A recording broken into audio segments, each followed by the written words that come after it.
Sport Santé vous est présenté par l'Hôpital de la Tour. Votre santé, notre passion.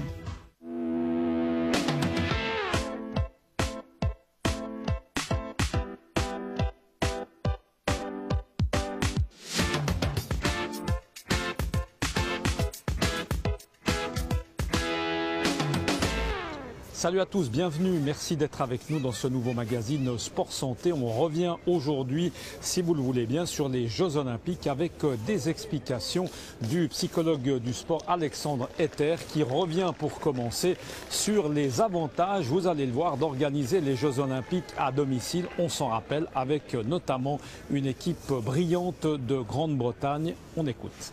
Alors la première chose qui m'a frappé très nettement, c'est l'attitude globale et générale des Britanniques. Je les ai trouvés impressionnants. Donc, chaque fois que j'ai pu les voir faire une performance, j'ai remarqué une absence de peur, ce qui n'était pas le cas chez tous les compétiteurs d'autres nations. Une absence de peur et une grosse détermination. Et effectivement, moi je les sentais prêts à se battre vraiment avec leurs moyens du jour, à fond, sans se poser de questions, sans s'inquiéter du résultat final. Et je les ai sentis un peu comme en mission par rapport à leur nation, par rapport à leur pays ou ce qu'ils représentent, la Grande-Bretagne. Et ça, j'ai trouvé assez exceptionnel. Il y avait une espèce de contagion de cet esprit un peu écossais, irlandais, où il y a le fighting spirit et c'est ça que j'ai vu. Ouais. Est-ce qu'on peut parler d'un effet maison, Alexandre Etter? Alors, définitivement oui, si on regarde les derniers JO, en tout cas pour les nations anglo-saxonnes qui mettent le sport assez en avant et qui peuvent le soutenir de manière assez importante. Si on regarde en Australie, les Australiens ont fait leur meilleur résultat de tous les temps pendant les JO de Sydney. Ils l'ont préparé, on voit qu'il y a un effet 4 ans à l'avance aussi, c'est-à-dire qu'en 1996 à Atlanta, ils avaient déjà amélioré leur performance des JO précédents et on retrouve exactement la même chose avec les Anglais qui ont quand même eu 18 médailles de plus qu'aux JO de Pékin et là ils en avaient déjà eu une quinzaine de plus que les JO précédents. Donc on voit qu'il y a tout un travail qui se fait sur le long terme et si on regarde aussi au Canada, à Vancouver, les Canadiens ont fini premiers, si on part du principe qu'on compte d'abord les médailles d'or. Et là aussi, on a vu un mouvement où ils n'avaient jamais été premiers. Ils ont mis des moyens exceptionnels, financiers, au niveau structurel aussi. Et effectivement, alors ils ont beaucoup travaillé au niveau de la préparation mentale. Et tous ces pays ont tendance à faire un très très gros travail là-dessus. Cette préparation mentale se fait sur de nombreuses années. C'est un travail au long cours. Après, c'est important d'avoir des moyens qui sont des moyens assez conséquents parce que c'est important de pouvoir accompagner les athlètes, mettre en place des stratégies, tester ces stratégies. Et là où je pense que les pays anglo-saxons globalement sont très forts, c'est qu'ils ont tendance à préparer les grandes compétitions. Et la préparation pour les grandes compétitions se fait tout au long de la saison ou sur 4 saisons, peu importe pour les JO.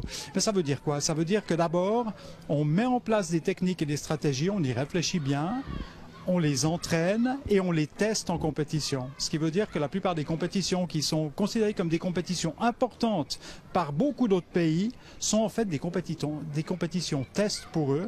Et en fait, ils vont aller essayer, mettre en pratique, voir ce qui se passe avec ce qu'ils sont en train de mettre en place, histoire d'améliorer et de continuer à progresser. Si on parle des athlètes dans leur propre pays, je pense qu'il peut y avoir un engouement plus ou moins fort. Et ça dépend aussi de la culture des pays. Il y a des pays qui peuvent être très rudes et très durs avec leurs athlètes, très critiques, et il y a des pays qui les soutiennent quasiment les yeux fermés. Et je pense que, encore une fois, un pays comme l'Angleterre est un pays qui a des habitants qui vont soutenir leurs athlètes, quoi qu'il se passe, a priori, pour autant qu'ils aient fait le travail et les efforts nécessaires. Et c'est une forme de récompense du travail et des efforts. À ce moment-là, c'est clair que l'athlète en question, mais qu'il soit dans son pays ou dans n'importe quel pays, s'il sait qu'on va reconnaître le travail qu'il a fait et les efforts qu'il a fait, il va pouvoir se donner à fond, sans avoir de regret à la fin et sans avoir peur qu'on lui casse du sucre sur le dos. Et à ce moment-là, ça libère. Si on vous suit dans le raisonnement, vous pensez que les Brésiliens, déjà pour 2016, se préparent déjà aujourd'hui? Alors du moment où on sait que les Jeux ont été attribués à Rio, a priori oui, Il y a un programme qui a été mis en place, il y a un soutien qui a été mis en place pour les athlètes. Maintenant, c'est un pays, je ne sais pas exactement quels sont leurs moyens financiers. Donc on verra jusqu'à quel point ce travail va porter ses fruits. 2022 en Suisse, ça promet, Alexandre Etter. 2022, ce serait bien, compte tenu du travail qu'on est en train d'effectuer maintenant avec les athlètes suisses. Je pense qu'il y a moyen de mettre des choses en place qui soient solides. Et puis, en espérant que notre État fédéral mette les moyens aussi pour faire un très gros travail de fond avec les athlètes, je pense que dans les Jeux d'hiver, on peut faire de très très belles choses. On espère en tout cas les Jeux Olympiques d'hiver en 2022 avec à la clé, on espère bien en tout cas une belle moisson de médailles pour les sportifs suisses. On se retrouve quant à nous le mois prochain pour parler sport et santé. À bientôt. Ciao.